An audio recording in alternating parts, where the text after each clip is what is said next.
Welcome to Lights Out and Lounge, Salford's very own motorsport show, where we bring you frequent motorsports updates. I'm Sydney. And I'm Josh Bingham. Here's what's coming up on the show. We'll be reflecting on a busy week in motorsports, from F1 Academy to the World Endurance Championship. We'll be diving into the inner machinations of Salford Uni's very own motor racing team. And finally, we'll discuss the Las Vegas Grand Prix, which saw a double McLaren disqualification, blowing the championship battle wide open. In the world of F1 Academy, Dorian Pin was crowned champion under the lights of Las Vegas. It was F1 Academy's first race ever at Vegas. Let's have a look at what happened. Dorian Pan has been crowned the 2025 F1 Academy champion in Las Vegas. The 21-year-old French woman, who needed to finish the final race of the season in the top 6 to secure the title, came home in 5th. Dutch woman Maya Woog was the only person who could beat Pan. She came in 3rd. Maya Woog gained 2 places on Pan in the final race, but needed to win to have a chance at taking the title. Dorian Pan finished the season with 172 points, with Woog 15 points behind her. It was commiserations for Maya Woog as she crashed during the formation lap in the first reversed grid race. Pan entered the F1 Academy in 2024, but was beaten to the title last year by Britain's Abby Pulling. The 21-year-old Alpine driver, Abby Pulling, won the F1 Academy title in Qatar in 2024. And finally, the final podium of the 2025 F1 Academy Season 3 saw Chloe Chambers securing 1st at her home race, Alicia Palmosky in 2nd, and Maya Woog in 3rd. This was the first time the F1 Academy raced in Las Vegas, and F1 has recently extended its contract with the series for next season. And a thrilling race it was indeed. Congratulations to the Mercedes driver. We're joined by 2 more motorsports nerds, Freddie Beckett and Megan Bainbridge. Megan, what do you think about Dorian Pan's incredible victory? I thought it was great. She did incredible, and as a Ferrari fan, I did want Maya to win, but I can't, Dorian did a brilliant job at taking that championship, and yeah, she couldn't have done any better. It was really nice when she got out the car and Toto and Susie, husband and wife, both for Mercedes, they gave her a big hug, and it was such an amazing thing for her. It was so great, and I think she's such a good personality. Yeah, the support was incredible. Like when they did the podium and they all got the Lego flowers, I thought that was a nice touch as well. What was also really cool was the checkered flag. It's always someone iconic that does a checkered flag. This time it was Hello Kitty. I thought that was amazing. In all pink. It was brilliant. So iconic. And then they all got pictures with Hello Kitty at the end. It was so iconic. If you guys could choose someone to do a checkered flag, who would it be? You put me on the spot now. That's the point, guys. Freddie Beckett. I would choose you. Honestly, no one. If I was going across the checkered flag in first, I would want no one else but you. I would pick Jamiroquai.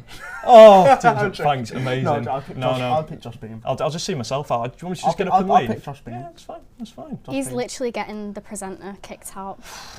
What a guest. I think I would have Snoopy the dog.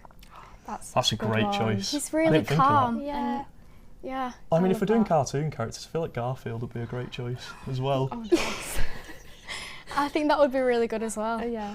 Come on, choose a cartoon character. You got to do it now. I want to see the bananas in pyjamas waving that checkered Oh, flag. iconic. Yeah. Unreal. The aura that they just have, just like waving the flag on this. They have to wave the flag down the stairs though, because bananas in pyjamas go down the stairs. Yeah. Now, Freddie, going back on topic. Yes. It's been a hectic week in motorsport, of course. A lot of conclusions to a lot of championship seasons. Can you tell us a bit more about it? Recently the World Endurance Championship came to its conclusion over at Bahrain at the Sakhir International Circuit, where Ferrari finally won the Constructors' Championship for the first time since the 1970s. It took them, what, half a century? Just, not too long, basically yesterday. Well, they secured their 3rd 24-hour Le Mans victory in a row. 3 wins in a row, that's massive, and obviously they've had a successful season with the 499p hypercar. Well, we saw as well in IndyCar, there's been a recent transfer news, of course, with a particular older F1 driver who also raced in WEC for Alpine. Did. Mick Schumacher, yes, he's now signed for Raoul Letterman Lanigan Racing over in IndyCar. He was brilliant in the World Endurance Championship for Alpine this year, drove some absolutely unbelievable stints, especially at Le Mans, and especially as well at Spa. He was outrageously good at Spa. Do you think he'll gel with IndyCar, of course, because we see kind of with F1 drivers, it's a little bit 50-50. You know, Marcus Ericsson certainly had his good moments. Romain Grosjean did as well, but they also would dip shortly after. I mean, oval racing is certainly something he's going to have to adjust to, isn't it? I mean, going off the tests, winter tests, Mick Schumacher looked pretty strong. And obviously Marcus Ericsson won the Indy 500, so you can't count ex-Formula 1 driver going into IndyCar out. Absolutely. And of course in Valencia we saw the MotoGP finale. Marc Marquez, of course, the champion, as it has been for many rounds now. What would you describe his season overall? Chaotic. There's not a season where Marc Marquez doesn't end up off his bike and breaking a collarbone. I think the amount of metal plates that Marc Marquez has inside is numerous. Every motorsports is chaotic, would you not agree? Especially MotoGP. MotoGP, I have to respect the riders. It is ridiculous, sort of the extreme lengths that the drivers go in that series. I think compared to many others, you know, Formula 1 with all of its safety, IndyCar as well, WEC indeed as well. But cheers, guys. We'll be racking your brains on the Las Vegas Grand Prix later on. But first on to Formula Student, our very own Salford Racing is taking part in a competition against universities across the world. They'll be building a car and later racing it at Silverstone. Let's hear from a former member of the team where they'll give us a rundown on what Formula Student is all about. Formula Student is a worldwide engineering competition backed by the Institution of Mechanical Engineers, where, put simply, students design, manufacture and compete with their own racing car. There are Formula Student competitions across the world in Germany, China, Brazil, the USA, Japan and many others. Salford Racing, of course, competing in the Formula Student UK competition. So what is a Formula Student car? Well, I'm afraid there's no simple answer to that anymore. There is a concept class for smaller teams with a smaller budget where they don't actually have to build the car to compete on the on-track events. The Formula Student AI class, where students are given a base car and they attempt to code it to drive without a driver. Finally, there is the electric vehicles and the good old internal combustion, which follow the same sort of Formula Student class rules, but of course the powertrain differs. The EV and ICE cars follow similar rules. The basics are a small single-seater race car, sort of bridging the gap between go-karting and a full-blown Formula class. The cars only weigh about a quarter of an F1 car, about 250 kilos on the top end of the scale, and because of the maximum displacement rule, motorcycle engines are the most popular in the internal combustion event where Salford Racing. Teams will have complete freedom in terms of suspension, so some teams will run push rod, some pull rod and some with direct actuation. In the aero package, a lot of teams will run a full aero package. Generally, these are incredibly high downforce setups as the track for the events is very tight and technical, a bit like Monaco. However, this does limit the team on excess weight and drag. Because of this, smaller teams with a less budget might choose to forget a full aero package and stick with something basic, just like a nose cone and side pods, like on the SR24. Students will have a year to design, build and prepare the car ready for the competition in July. You have to build a new chassis with at least 3 significant changes from the last year's one. You can keep any external parts that you brought in for the car, but anything that you designed and manufactured yourselves has to be changed for next year's competition. For the competition, you camp at Silverstone for a week, the opening night on Wednesday night, and then Thursday and Friday the scrutineering bay opens, which is the hardest part of the competition, where you have to pass a technical full assessment of the car to be allowed to race in the dynamic events over the weekend.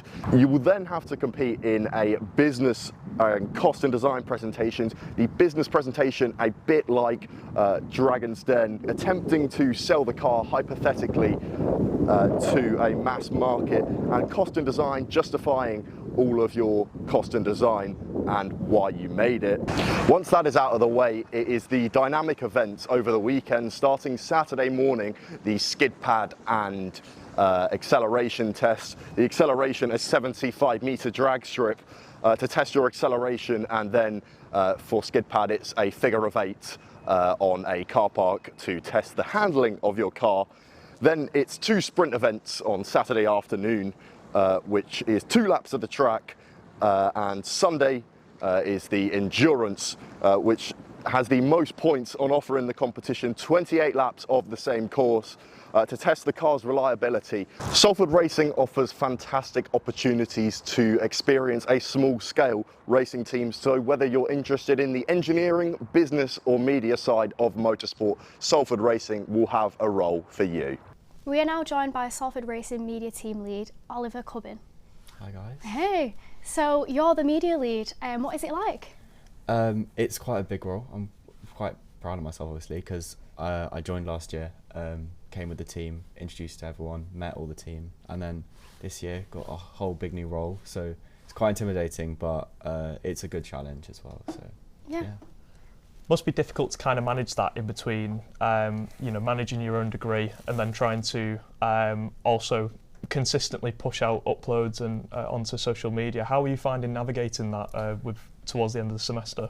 Not well, not well at all. It's a lot of work because we've got, well, at the start of the year we had quite a big team. We had going on between 10 and 15 people. Obviously it's dropped off a bit as people get busier, their courses get busier, so more of the workload gets put on us as more people leave. But yeah, it is tricky just because being a second year as well, that transition from first year to second year gets a lot busier with the course as well. So it has been tricky, but we've been dealing with it well because my deputy has been great help. The team has been great. We've been pretty consistent with getting our content, better than last year especially. So we're proud of ourselves for getting everything done. So yeah, it's been good. It sounds like you've got a lot of responsibility. So you have weekly meetings on a Wednesday. Talk me through what a meeting would look like.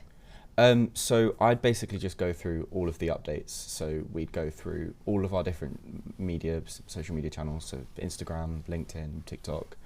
I'd go through what we've done throughout the week, what the reception's been like, how everything's gone, and then we'd go through kind of what we want to go through that next week. So as you said, our meetings are on Wednesdays, so we normally go from Wednesday to Wednesday, have a look at what we can record in that time, whether it's a YouTube video or a podcast. So we've got the Car 61 podcast, Salford Racing YouTube channel, as I mentioned, and then see if we can record them, say, before the weekend, edit them over the weekend, get them out on Monday, see what that's looking like, people's availability, and then basically trying to get that content out as soon as possible, essentially. And then we also have, sometimes we'll have a testing thing that's happening with the car. So we've got the new engine, so we're going to test that as soon as possible, organising who's available for what, getting them in so that they can take photos, videos and stuff like that.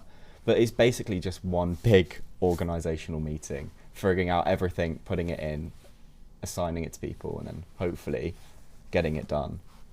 Yes. Do you often find how often, really, obviously it's student motor racing, how often do things go wrong? Like, I imagine quite regularly. Well, it's basically a massive learning curve. That's what it is, because everyone in Salford Racing wants to go into the industry, whether that's like F1 or WEC or whatever they want to do. And so this is their chance to get some experience, learn how to do it, and then they can apply it to the real world, which means everything goes wrong whenever it possibly can. Whether that's trying to book out a suite or trying to book out anything, basically, making sure that who we want is like who we need when they're available, stuff like that.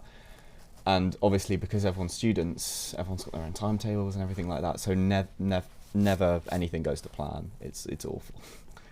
Oh, well, hopefully, when it comes down to it, that all things go well, and that the rest of the year is ideally a breeze for you, no matter what obstacles you face. But best of luck for the rest of the season, Ollie. Thank you so much. Yeah, Thank you so much, and we'll guys. look forward to having updates on Follow Me Student and the car, and hopefully when you go to Silverstone next year, it'll be fantastic. Yeah, we're going for top 10, so we'll see how it goes. That'll We've be got brilliant. high hopes.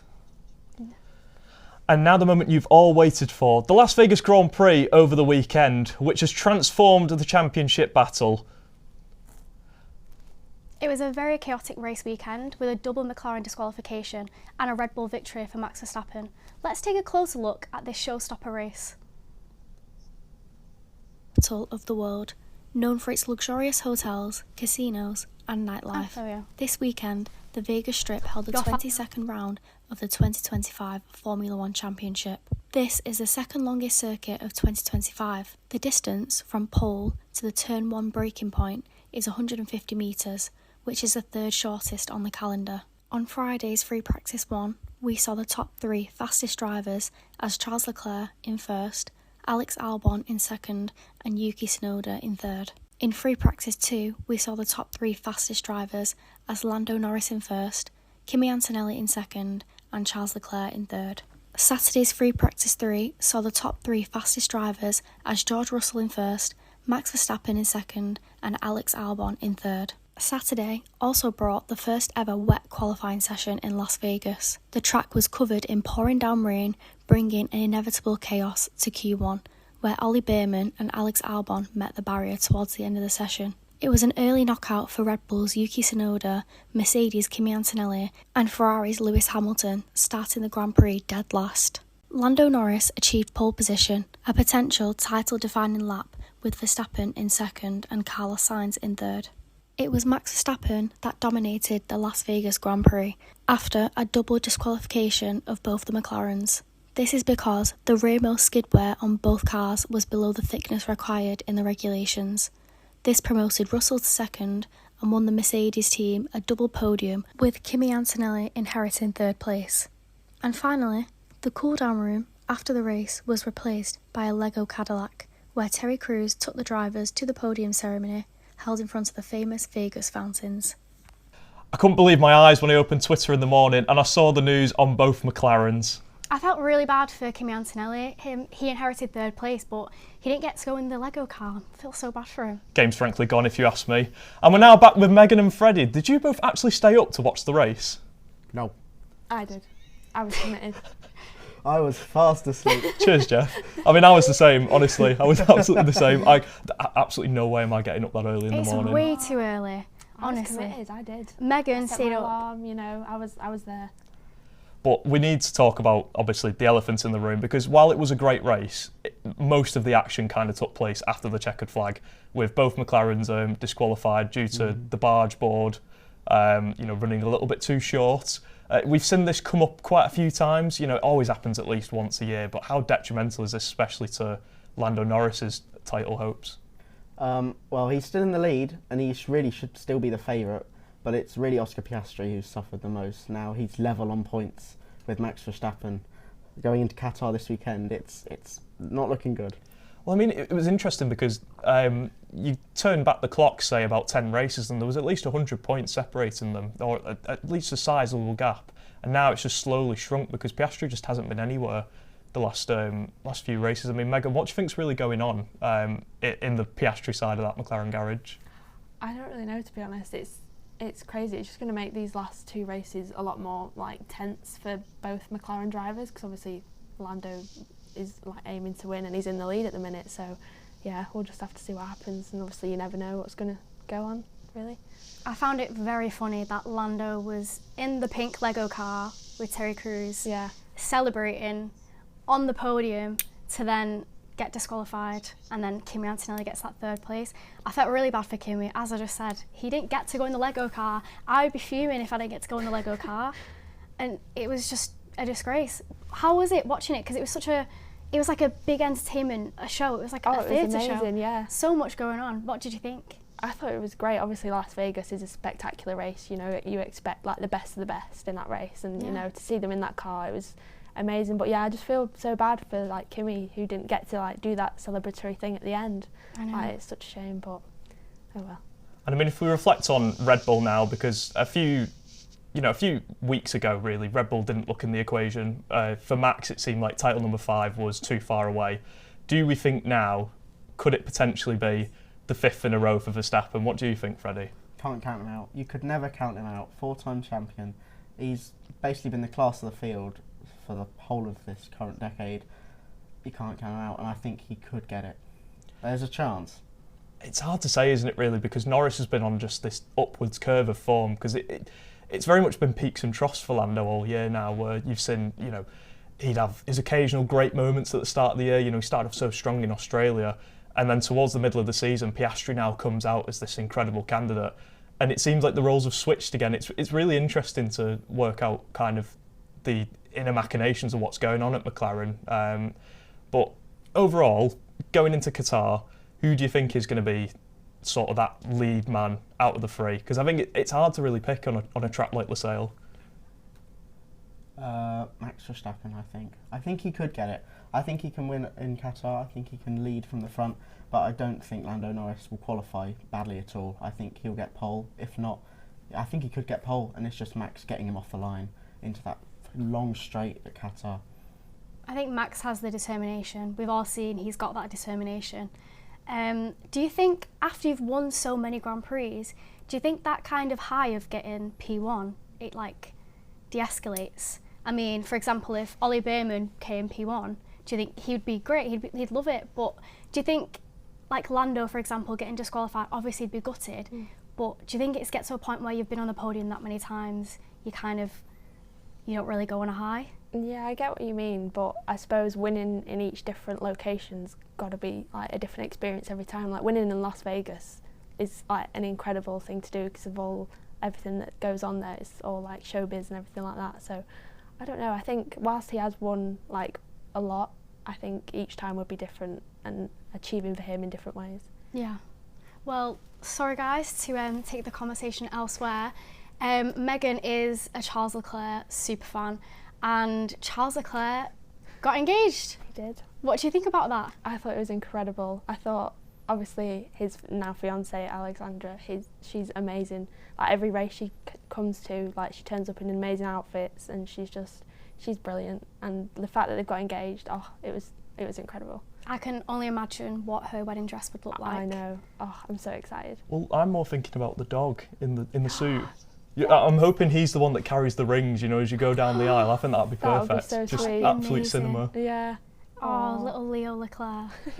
But I'm afraid, guys, we're going to have to potentially cut it short now. I'm not to break your hearts. I know, Freddie, you're so disappointed. But that's going to just about wrap it up for Lights Out Lounge for this week. Well, before we go and before the show comes to an end, we have been having a nosy at Twitter. There's been some great tweets and some iconic meme making. Megan, you saw some iconic ones. We saw Cynthia Erivo in the Williams car. We saw like a Taron Egerton moment, Elton John of Max Verstappen. So on the back here, if you just have a look, these are the tweets that we've seen. So this is Cynthia Erivo. And then this is Max Verstappen. That's iconic. It looks like Elton John, Yeah, I fear. it does. So which one was your favourite, guys? I've got to say the Taron one. The comparison, it's just so funny. And like two of my favourite things as well. I love it. What do you think, Freddie? I think Max Verstappen, because he's truly lights out and lounging in the back of that Lego car. He's just chilled after having that win. I think I've got to agree with Freddie on this one. I think you worded it in a way I don't think I ever could have. Well, I'll go down a different route. I really like the Cynthia Erivo one because Wicked came out. I think it's such a weird moment seeing her in the Williams car. Like, I would never expect her to be a Williams fan. I don't know why. I mean, Carlos Sainz and Cynthia Erivo in the same room. I was not expecting that crossover, I can't lie, guys. I think it's definitely one for the history books, it has to be said, as far as social media goes anyway. But not to break all your hearts, but that just about does it for this week's show. Thank you all for watching, and now it's time for us to wave the checkered flag and finally have lights out and good night.